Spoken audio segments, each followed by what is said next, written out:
Hello ladies and gentlemen, welcome back to our channel, Creative Thinkers Art Group channel. And today we are still in Kabwareng ward, Kabwareng sub-location, Kemeloi location, Aldai constituency in Nandi County. Before we continue, remember to like, subscribe, share and ring that notification bell. And today our guest is Mheshimiwa Hassan Kagoni, an aspirant, MCA aspirant from Kabwareng. Karibu sana Mheshimiwa. Asante. I'll be your host, Shali Manik. Simon Madegwa. Laura Alusa.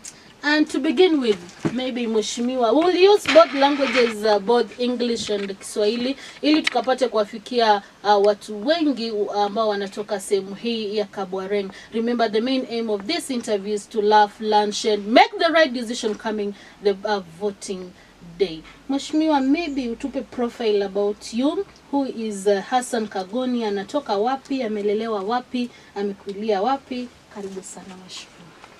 Asante sana Shalini na wenzako ambao wamekuja for interview. Kwa majina mimi naitwa Hassan Majani Kagoni. Ni mzaliwa wa hapa Chebara. Nimesomea Chebara primary education. Nikaenda Kabwareng secondary for 2 years. Nikaenda Senende.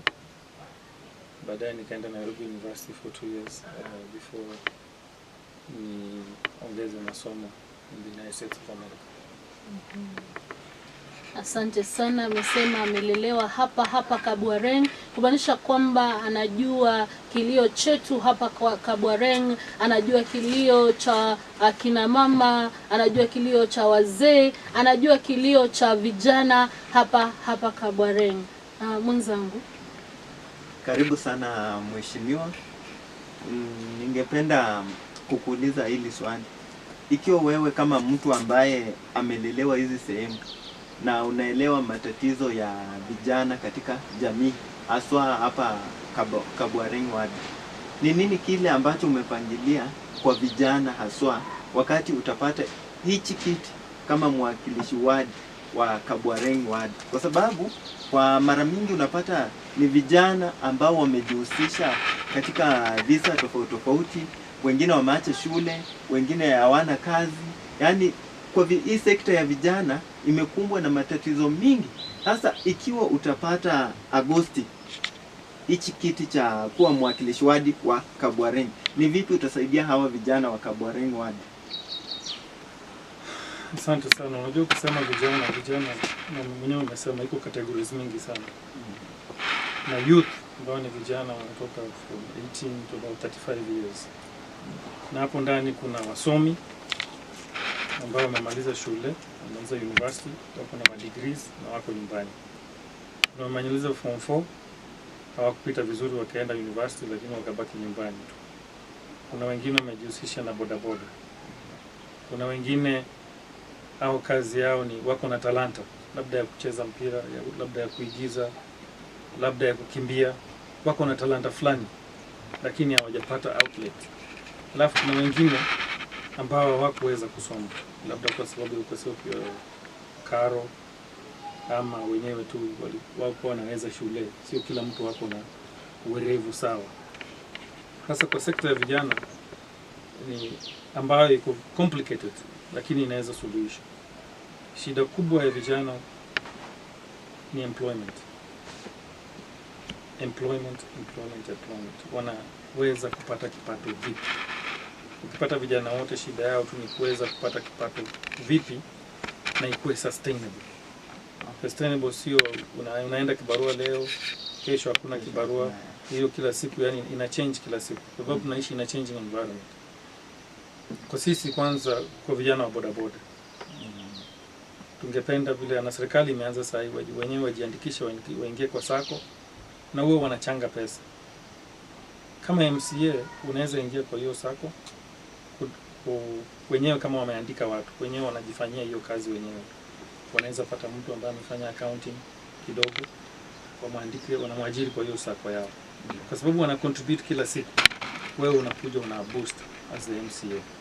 Ukiwapatia 1 million kwa hiyo sako yao. Unawaambia in this sako nyinyi wote ni bodaboda.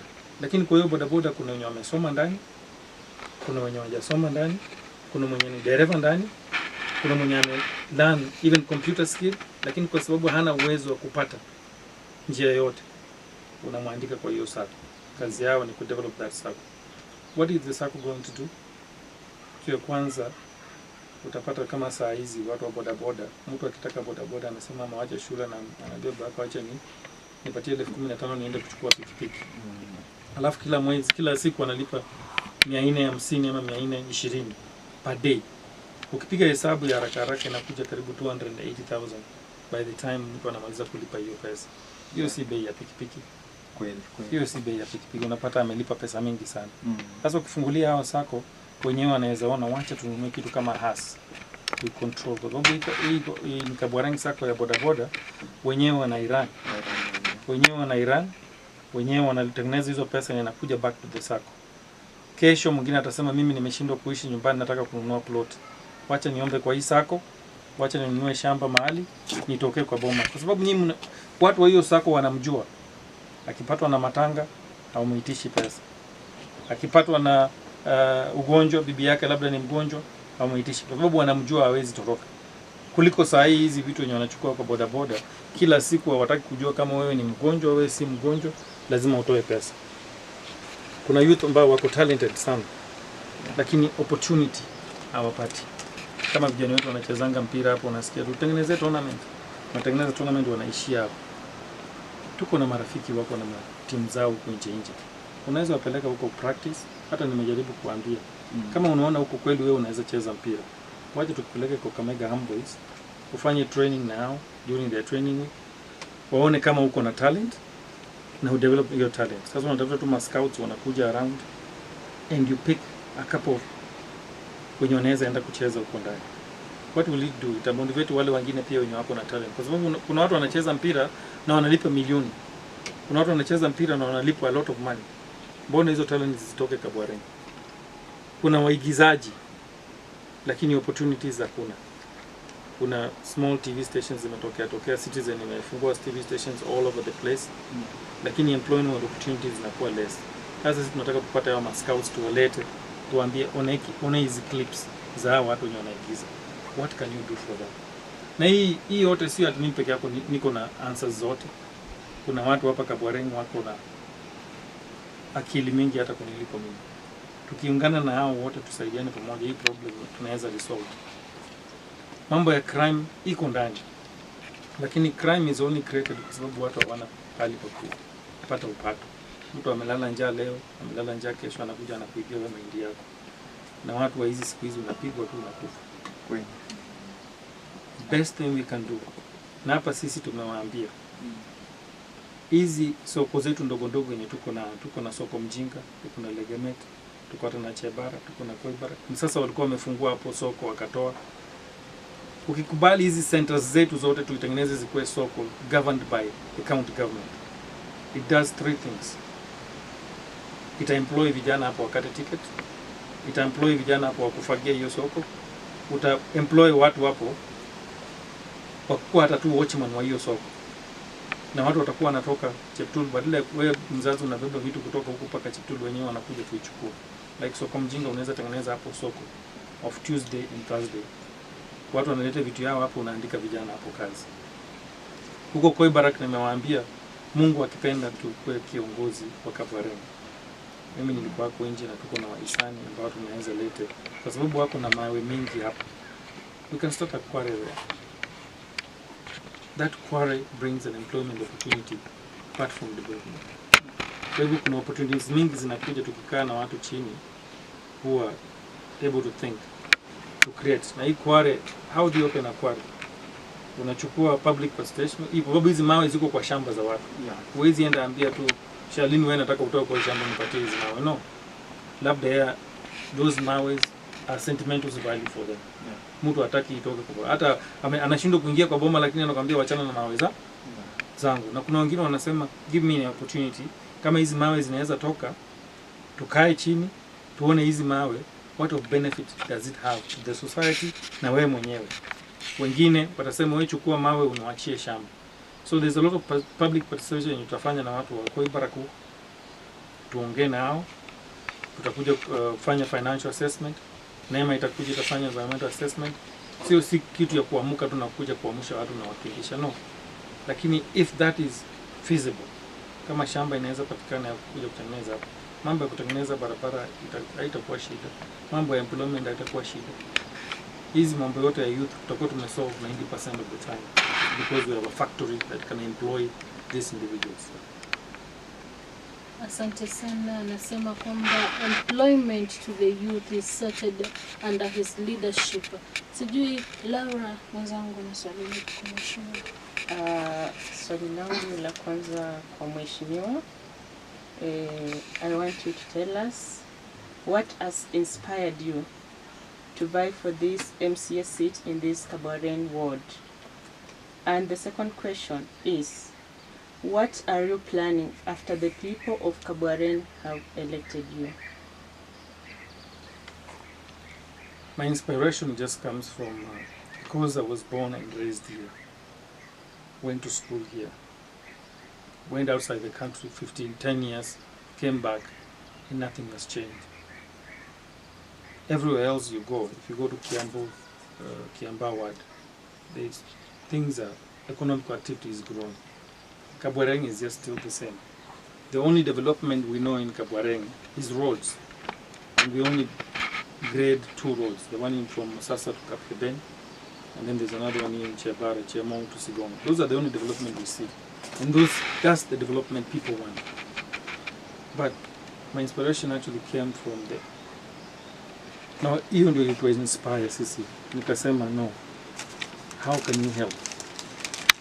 Tunakuja kugundua what is the problem. Our first problem is administration. Chief wetu na sub-chief wetu wako mbali sana na watu. Sasa wakienda huko juu, kufikia watu ni ngumu. Mtu akikuwa na shida kwa boma, administration kujua ni ngumu. We asked, why can't we move? Because of our population numbers. It guarantees us to be a 2 location here in Kabwareng location. Agenda yetu ya kwanza ni security. Wacha watu wa Koibara kuwe na location yao na 3 sub-chiefs. Wacha watu wa Chebara kuwe location yao with 3 sub-locations. What is that going to do? It's going to bring services back to the people. Kwa sababu saa hii vile devolution ilikuja with the new 2010 constitution, ilisema pesa iende kwa watu wenyewe. And the national government, the way it works, it goes with sub-locations.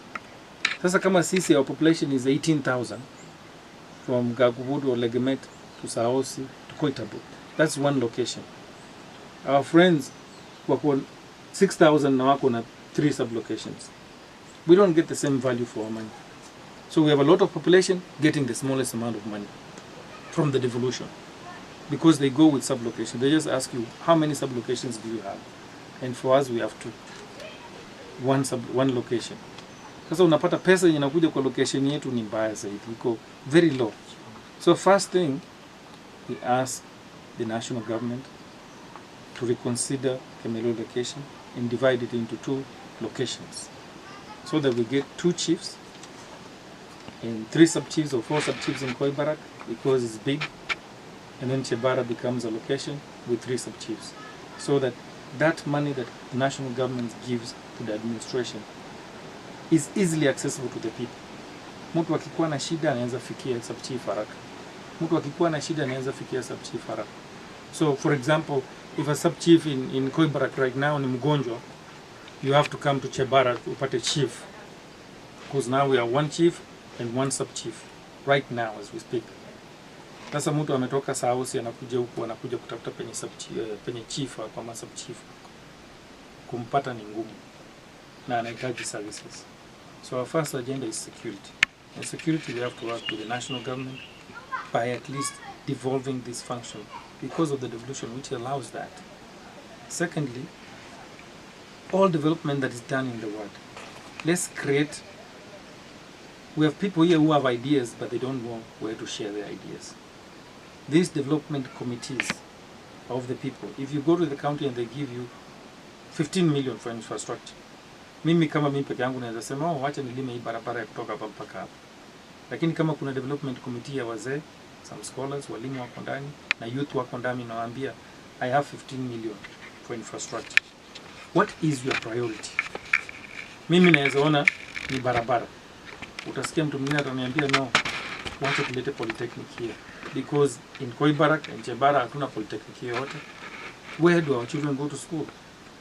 So if you can bring these people together, because this MCA I'm looking for is not for me, it's for everybody else. Let them participate in the development of their own world. We're proud. If you involve people in their own development, they own it. They'll be proud of it. Utapata watu wanasema hii ni shule yetu. Tujenge polytechnic moja hapa. With that money.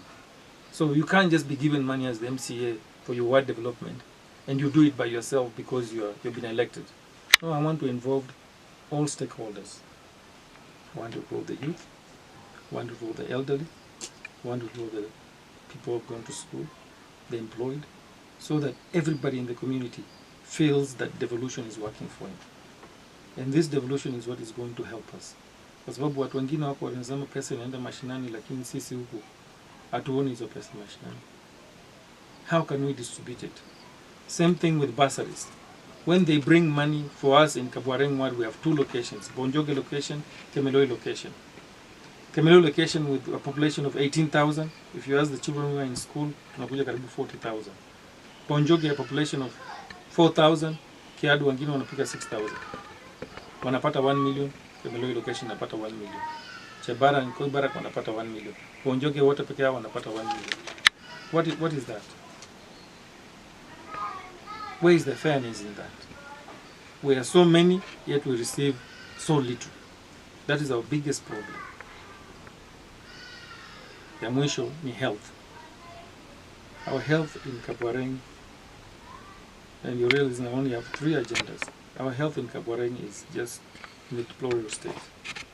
Saosi, Kaptwai, wanahitaji dispensary. Right now the solution is they get a nurse from Cheptingwich. She travels there once a month on a Thursday of the last month.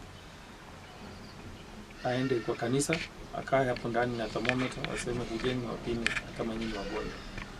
In the 21st century, 2022, nasa anatembea tu na bag, anaenda hapa, anaenda kwa kanisa, anasema kujeni ni watibu. And mtu ameona hiyo ni very good solution. The only clinic in Kabwareng is Musasa. No maternity, not operational 24 hours, no medicine. Nashukuru mheshimiwa mwenye ametoka sasa ametujengea hiyo kliniki hapa. Lakini kama mama wetu anajifungulia wapi? Madawa wanapata wapi? Mtu akikuwa mgonjwa usiku anaenda wapi hospitali? Who are the people here? Do we not have nurses who are trained in Kabwareng waandikwe kwa hizi makazi? Sasa sisi tunataka tuongeze dispensary in South, dispensary Legemet, tukuje huku tuongeze dispensary in Koitabut, even dispensary in Kapkeruge. This is what devolution was meant for. Watu wapate services karibu, which we don't have right now. That's what we want to work for. And then hizo ziko tuongeze, at least we have 2 or 3 dispensary or clinics that work 24 hours with a trained doctor. Hakuwe ndani hapa. Sababu ugonjwa haingoji inakwambia wewe ngoja wacha ulale kwanza kesho utagonjeka. No. And then on the weekends people get sick. Where do we go? Those are the questions that we ask ourselves. Where are we going? Mbona tusipate improvement? Finally, our schools. Mimi nimesomea Chebara. Vile nilisoma hapo hiyo mwaka nilisomea hapo, bado hiyo shule bado iko vile ilikuwa. Nimekuwa juzi Simatwet primary, hakuna ECD. Kaptwai primary hakuna ECD. Legemet wamemaliza kujenga ECD but it's not functional. So mimi nikikuwa kama unatoka Kaptendon or Bondeni in Kaptwai na uko na mtoto uko mdogo anataka asome shule, anatembea kama mvua inanyesha mpaka Kaptendon primary ama aende Kaptwai. So if you are from Bondeni, how do your 3-year-old, 4-year-old anapata CBC aje? Sababu serikali imechange the system of education. How does a child from Bondeni get CBC trained like any other child in Kenya. Na hatuna nursery school. Hapo Kabwareng wameenda wamechukua Sireri, kanisa hapo imekuwa ECD. Na wazazi wenyewe wanajitolea wafunza hapo, mwalimu sasa ndio wapeleke shule ifunguliwe waende class 1. Tuko very disadvantaged. CBC factor for us education inatuumiza. Facilities zetu hatujawahi improve. CBC yenye simatoto wanafunzwa ni kuboma chini. Bado wanafunzwa wanakuja na samaki wanaboma chini, ingawa nje ukiangalia utaona ni ya blocks, lakini ndani bado wanatakana kila Friday wabome. Sasa mtoto ameenda kuboma darasa ama wengine wanasoma ma CBC. Bado tuko nyuma sana. So watoto wengine kulingana na sisi tuko chini. Our competition is very high. Tuko chini zaidi kushinda watu wengine. Na CBC, serikali nasema CBC is the new form of schooling. But what about Kabwareng? Which facility, when the Ministry of Education say tutajenga madarasa mingi, tutajenga madarasa mingi ya watoto wasomee CBC, zetu ziko wapi? Zetu ziko wapi? Zetu ziko wapi? Mbona gavana hakuji huko kufungua hizo ma ECD shule za kuja kufungua? Zetu ziko wapi? Those are the questions that made me aspire to be the MCA, because I feel like I can help them. Wanasema kwamba mlee mwana katika mila na desturi ambazo atakapokomaa hata wacha mila hizo au desturi hizo. Mheshimiwa amesema kwamba azimio lako la kuwania kiti hiki cha MCA kilitokana na maisha wana Kabwareng, kwamba mwaka nenda mwaka rudi maisha yalibaki pale pale, hayasongi mbele, hayarudi nyuma. Na ukasema kwamba haswa maisha ya yatima, wajane, walemavu ili kusononesha sana. Je, ningependa uniambie ni kipi haswa utafanyia yatima, wajane, walemavu, wazee utakapopata kiti hiki cha MCA? Manake kweli wajane ni wengi Kabwareng na yatima pia ni wengi ambao bado hawaje nufaika sana na mipango ya serikali ambayo imewekwa kwa ajili ya wajane hao. Hao wamebaki nyuma kidogo, sijui utatusaidia vipi pale? Asante sana. Unajua saa hizi wanaita mkombozi. Kwa sababu nimejaribu kusaidia, lakini kwa sababu hatuko kwa ofisi, mtu anasema unafanya wapi kazi? Kwa nini unasaidia hawa watu? Wajane ni wengi. Na niliongea mara ya kwanza, mimi security ya Kabwareng ndio inanisumbua sana. Tukileta masubchief wengi kwa access to the people. Sasa ile national government inatangaza tu watu, kwa sababu hii pesa si yetu. Hiyo pesa si ya county government, hii pesa si yangu. Hiyo pesa si ya Kenya, ni watu ambao wamejitolea kusaidia the most vulnerable people in the society. Na mimi penye walikuwa wananiambia, if you want to know how good a society is, look at the way they treat the most vulnerable people in the society. Wewe kama umepanda matatu, mama mwenye mimba amekuja kwa hiyo gari na wewe bado umekaa kwa hiyo matatu, na wewe ni mwanaume uko na nguvu zako, badala ya kumsimamia hata ujue iko shida. Hiyo ndio maadili ambayo tulielewana. Tukileta machief karibu na watu na masubchief. Sasa wakimwambia leta majina ya wajane, yeye anakuja na Kemeloi location, anakuja na majina mbili. Kwa sababu hajui uko Saosi kuna wajane wangapi. Hiyo information hawajafika huko. Hawajui Legemet kuna wajane wangapi. So kitu ya kwanza ni kupata database ya watu. Inatakana sisi sasa kama viongozi wenye wako hapo ndani. Kitu ya kwanza ni kupata tu database. Unaweza enda kwa ofisi ya chief mwambie nionyeshe wajane wangapi huko ndani. Hiyo list tayari inatakana hapo nayo. Na hiyo list kama MCA tayari tutakuwa tumetengeneza, tunajua wajane wako wangapi. Kitu ya kwanza tunawaregister, tunajua ni wako, alafu tunangojea tu opportunities zitokee. Kama umeregister walemavu, umeregister wajane, umeregister wale wakongwe kwa society. Kitu yote kitokea, msaada yote kitokea, unajua tayari kuna watu ambao wanahitaji pesa kuliko wewe mwenyewe. Kwa sababu tayari umewaregister, hakuna mtu unauliza. Na hii kuregister ni rahisi sana. Mjane kumjua tu matanga huku tunaenda matanga, unasikia mtu amekufiwa na mume wake, mtu amekufiwa na bibi yake. Sio unaenda nayo kumuuliza wewe umefiwa, hapana. Tayari wewe ukienda kwa hiyo matanga tayari umeshaandika jina, unanyamaza naye. Unajua tu saa ile msaada inatokea nje, ya wajane tayari umeandika wao. Serikali saizi iko na mpango wa inua jamii, na mimi nimeingilia ndani kwa hiyo mchango contract kusaidia, sio ati tunafanya kazi huko, hapana. Tunasaidia tu wale wajane na wakongwe wetu ambao tuko nao kwa society, kwa sababu hawezi fika pale fulani ama kwa uwezo wa transport hawana. Sisi wenyewe tunajaribu kuenda kuwasaidia wao. Pili, walemavu wetu ambao tunaishi nao. Ukitembea huko shale kwa hizi miji ndio utajua kumbe watu wako na walemavu na unawafungia kwa nyumba. Lack of information, lack of access. Hawajui waende wapi, hawajui wasaidiwe vipi. Wewe umekaa hapa Chebara ama umekaa kwa Ibara, unaona tu kwa TV, oh governor amepeana wheelchairs. Unashangaa hiyo information mbona wako aibu kufikia? Sababu hiyo ndio lack of information hatuna hapa. Na hiyo lack of information ni kazi rahisi. Kama MCA fungua maofisi 2-3 in your ward za MCA.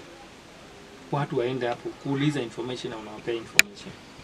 Alafu for us mambo ya ukabila haijaisaidia mtu. Haijaisaidia mtu. Be fair, be non-tribal, toa nepotism kabisa ndani. Saidia tu mtu vile inatakikana. Wajane hawa, mtu anaweza fiwa, hujui utafiwa siku gani na mume wako au bibi yako. Unaweza fiwa na bado uko na nguvu ya kufanya kazi.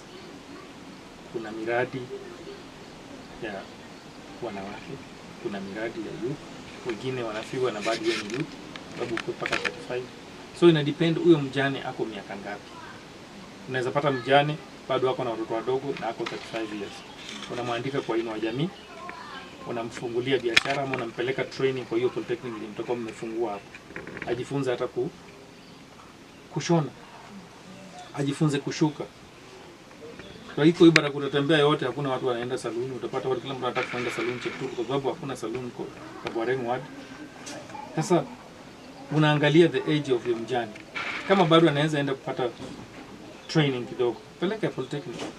Anajifunza kushuka nywele, unampatia vifaa ya kwa saluni, unampeleka anaanza kazi. Mwingine atakwambia mimi naweza biashara. Unamwanzishia biashara. Bado anapata inua jamii, kwa sababu hii ndio jamii si kila anapata kila mwezi. Au mwachi hivyo, lakini unamwambia nyinyi wenyewe unaweza kujitegemea. Tunaweza kukusaidia aje. Lakini mimi mwenyewe siwezi mwambia hivyo, lazima upate hao wajane ukae na hao chini. Hata ukiongea tu na watu. Nimerealize kuongea na watu utapata mtu wako na idea yake mzuri zaidi. Sio wewe unamfanyia, unapata mjane, unamwambia kuja nimekufungulia saluni ama nakupatia mashine ya welding. Mwenyewe hata ajui atafanya nini nayo, lakini ukikaa na yeye mwenyewe unamwambia wewe unaona unaweza fanya nini. Atakwambia labda niende nipeleke hapo vocational training nimefungua ndani, kama tutakuwa tumepata opportunity ya kufungua hiyo vocational training. Unampeleka college hapo kidogo, anajifunza hata kushuka nywele. Kama ni mwanaume anajifunza welding, ama anajifunza carpentry. Hii meza yangu hii sijanunua Kabwareng ward. Nimetoa Western, lakini hizi meza watu wanaweza tengeneza hapa ndani wenyewe. Bora wapate training. Kama ni mume anafiliwa na anataka njia nyingine ya kujisaidia, unampeleka college anajifunza. So kuna many ways that we can help him, that we can tap to help, so long as you uplift the life of the most vulnerable. Asante sana. Anasema under his leadership there will be fairness, no tribalism. Anasema kwamba wajane, yatima, walemavu, wazee kwa jumla na pia vijana wote watakuwa wako ndani ya manifesto yake. We'll be right back after this short break. Remember to like, share, subscribe and ring that notification bell. Remember, the main aim of this interview is to learn and love. Welcome back. Tunaye Mheshimiwa Hassan Kagoni ambaye anasimama na chama cha Forward Kenya. Karibu tena sana na asante kutukaribisha hapa. Mheshimiwa Hassan Kagoni, ningeuliza swali langu, what development have you made so far in Kabwareng? Thank you very much. For us, or for me, when after visiting Kabwareng we saw that water was a problem. Watu hawana maji.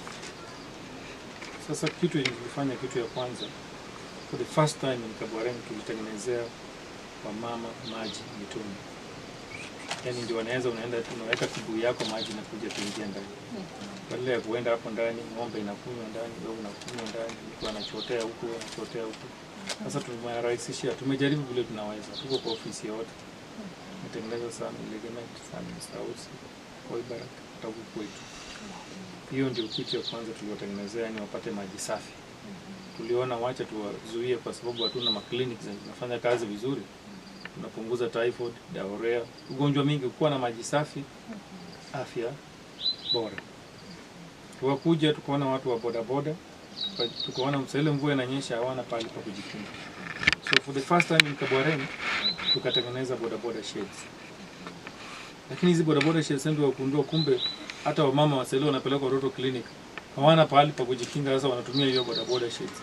Sasa inaitwa bodaboda sheds, lakini tumetengenezea tu watu sheds za kujikinga tu hata kwa mvua ama wakitaka kupumzika. So tukaona wacha tuwasaidie vijana pia hapo. Tukasema hapa vijana wengi wako na wanapenda kucheza mpira. But what they were doing is just they go to a friendly, they come, they kick balls. Tukasema wacha tuwaingie hapo mpira kidogo, walete coaches wa train one now. Wajue where is their weakness going forward. Asante sana. Swali lingine ni kwamba pale ambapo tuko tunaongelea kuhusu manifesto kwa vijana, wajane, walemavu, nimeguzwa na kundi fulani katika jamii and the single parents, the single mothers. Je, katika uongozi wako hawa single mothers wana nafasi, wana matunda ya kufurahia utakapopata leadership hii? Au single mothers ndio tumeweka the same categories na unajua unaweza kuwa single mothers, labda ulikuwa shuleni ukakuwa parent, ama wewe ulikuwa single parent, ama ulikuwa na mtu wako akakufa umebaki single parent. So single mothers wako na kipaumbele sana. Ndio maana nikasema wacha tufungue a vocational training ya kwanza. Na nimekuambia hao single mothers pia wanaweza kuwa, hawezi blanket them into one group. You have to at least talk to them, figure out where they are. Unaweza pata single mother alimaliza form 4, mata single mothers mwingine anamaliza university, unapata single mothers mwingine labda ni mwalimu. Huwezi jua, so you can't put a blanket on them. But wanatakana wasaidiwe kwa sababu hao ndio wanasomesha watoto peke yao. Na basari yetu wakati inapokuja, kama utapata basari ya county, tunasema mtoto wote mwenye yako day school unapata 2,200 kila term. Kwa sababu shule watoto wanaenda kila term. Hauwezi lete basari once a year. He has to sustain them. Sasa hao ndio kipaumbele kwanza. Single parents ndio wakuje kwanza wapate basari kila mtu. Lakini sisi tumesema if you have a child in secondary school, in his day school, anapata 2,000 per term. This is if we get to the office. Anapata 2,000 per term. Sasa tutakuwa tuna alleviate those burdens ni wako nayo. Lakini inatakana wapate training, wasaidiwe if they want to do business, wanaenda pia hiyo training, vocational training. So kimimi, if you open a training institution in the area, it is going to capture most of the problems we have and empowering them. Now pia wanatakana wakuwe empowered. We will work with the women rep, we will work with the member of parliament who is elected to see exactly this person yunasema maendeleo ya wanawake, where does it go? How many women are benefited in Kabwareng so far? So far tumeona ni zero. But we have a women rep who is elected, we have an MP elected, we have a senator elected. What do they bring to the table? How are they helping us here on the ground? That's the basic issues that we'll be dealing with to help uplift the single mothers. Sababu hao wako pia wana struggle tu. Yeye ndio baba, yeye ndio mama, yeye ndio ajue vile mtoto anaenda shuleni. So for them, just building a ECD, hii ECD tunaandika watu gani? Unajua ECD, kusema ukweli, sio lazima mtu asome sijui paka wapi ndio ajifunze kufunza mtoto baba, mama, A, E, O, U. We have people in the society who are already trained. Utapata mtu wako single mothers lakini alipata B+ kwenda university, lack of school fees. Andika kwa ECD. Fungua ECDs karibu watu wapate makazi. We just want to uplift the life of our people. Asante sana. Single mothers will be empowered, single mothers will be uplifted. Kuna wale wamekufa moyo lakini wanasema katika uongozi wa Mheshimiwa Hassan Kagoni, they will be uplifted, they will be empowered. Mheshimiwa Hassan Kagoni anasimama na chama cha Ford Kenya, wanasema kwamba usichague chama ukapate kumchagua mtu ambaye unaona kwamba manifesto yake itainua jamii na itakufaidi wewe. Mwenzangu. Asante sana mheshimiwa. Ningependa kukuuliza swali moja. Umeongelelea mambo mengi kuhusu vijana, wazee, kina mama, kila kitu. Umesema kila idara itahusika katika uongozi wako. Wakati utapata hiki kiti Agosti, kila idara utaihusisha. Na mahala ambapo nataka nikuulize hili swali ni kuhusu mtoto wa kike katika jamii. Watoto wa kike wako tu bado kwa hiyo category ambayo tunasema less fortunate. Unapata wanapitia masaibu mengi sana. Haswa huku Kabwareng ward. Kuna wengi hata wanashindwa matatizo yao itasaidika aje. Sasa huyu mtoto wa kike utahakikisha vipi anasaidika? Kwa sababu hata kihaki kinini unapata wananyanyaswa, wanadhulumiwa, lakini bado wananyamaza tu. Sasa nafasi ukipata kuongoza hao watu, utaleta aje sauti ya huyu mtoto wa kike? Alafu pale kwa wazee, kuna mpango wa serikali ambao unasema kuna pesa ya wazee ambao wametimia miaka. Lakini ukifika huku Kabwareng ward, unakutana na wazee kwa njia wanakuambia hata hawajui hiyo, wanaisikianga tu lakini hawajajua bado huo mradi huko.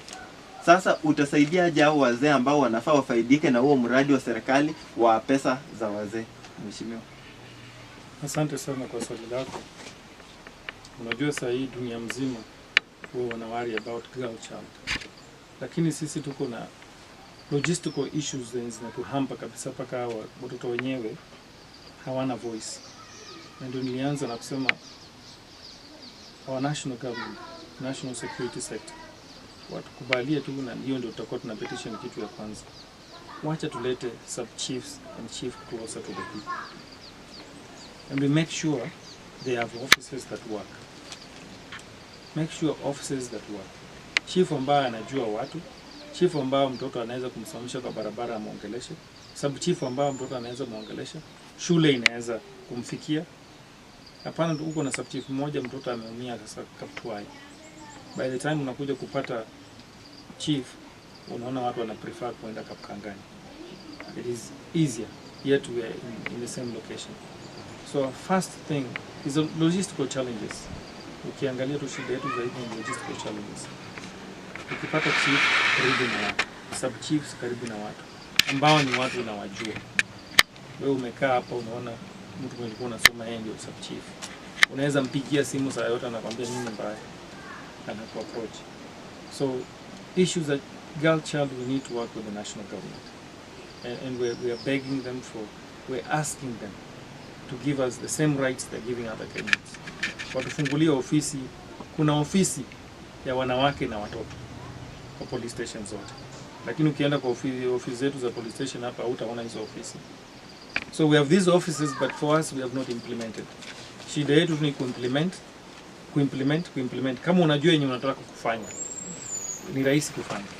Sababu saa hizi kuna ofisi na ya wamama na watoto ambao iko Kenya hii. Ofisi yetu kwa hii wadi iko wapi? Ndio maana nilisema tutafungua maofisi 2-3 za MCA. Kwa sababu zingine tunataka zikuwe zikideal specifically na violence, abuse of women and children, which is very very important. Kwa sababu saa hii society imechange. Hizi si masiku tena unapiga bibi yako ama bibi anapiga bwana. Hizo masiku zimeisha.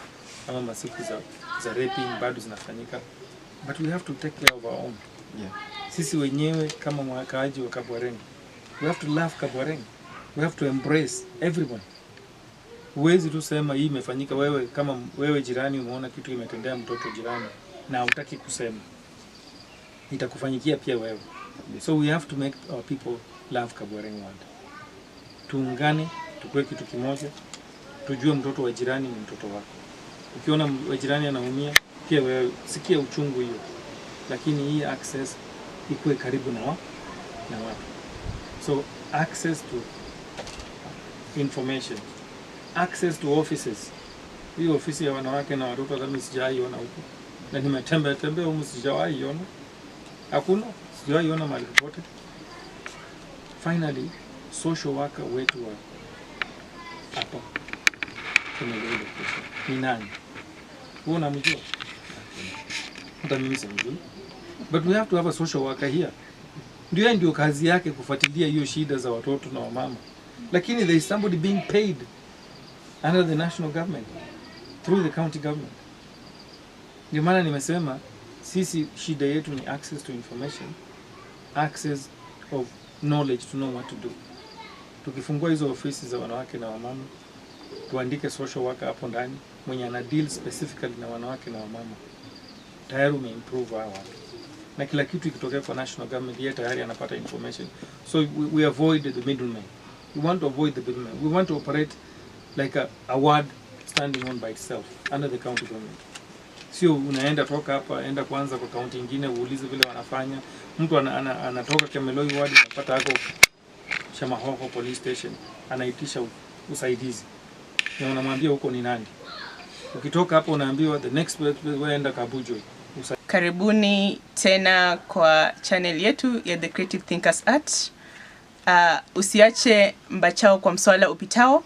Hayo ndiyo maneno ya Bwana Hassan Kagoni Majani akisimama na chama cha Ford Kenya. Maswala yajayo ni maswala tunayoyaita kwa kimombo outside politics. Karibuni. Outside politics, Mheshimiwa. What is the funnest thing that you've ever done?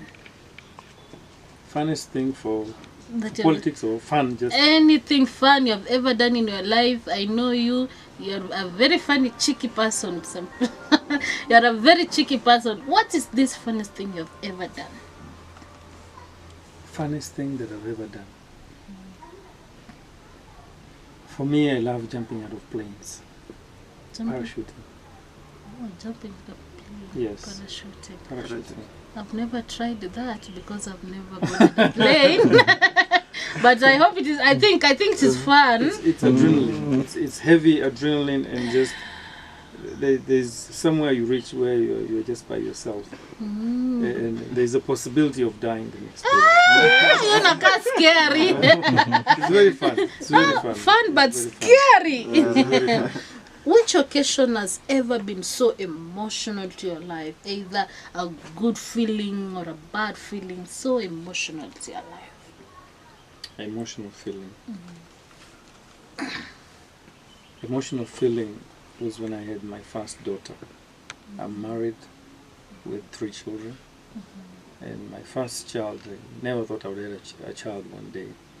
So holding my baby for the first time, that was it's an experience out of this world.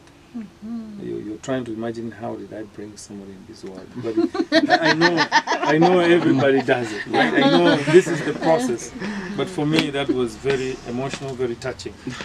So having my first child and holding him for the first time, that was the occasion that I still remember, which was just an out of this world experience.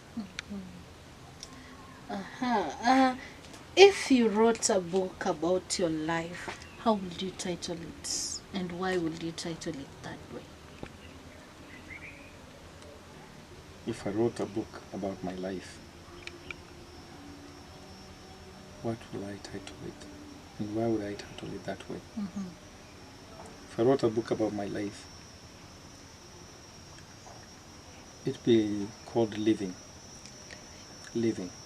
Why would I write it that way? Because I've realized most people, because of stress and everything that goes on in this world, people forget to live their life. You assume that you're going to be in this world for ages, even 80 years. When you are 20, you see 80 years to be very far. So you don't live your life. You don't enjoy the moment. You don't enjoy everything you do. So for me, I would just call it living. People don't live. People don't enjoy everything they do. Kila mtu tu wako kwa stress. Alafu the young ones wanafikiri life is just of a lifetime. I'm going to be there for ages. They don't know that death is coming the next day. So enjoy the moment. I like to tell people, enjoy everything you do. Enjoy the moment you are in. Whether you're in problems, because problems are going to be there. Ukwe binadamu kwa hii dunia lazima utapitia shida. Lakini how you handle that, what you're passing through. Nilikuwa namuuliza mwanasayansi mmoja kwa nini mtoto anapozaliwa duniani lazima alie. Nikaambiwa kwamba ni kwa sababu ameingizwa kwenye dunia ya shida. Mheshimiwa anasema kwamba licha na shida zote unazopitia katika maisha, lazima kuna maisha, lazima uishi. That's why anasema kwamba kitabu chake angekiita living. There is a life. You must live. Whether you're a single mother, you must live. Whether you're a widow, a widower, there is life you must live. Labda wewe pia ni kilema, lazima uishi maisha yako ambayo Mungu amekupangia. There is life. Live to the fullest because life is too short.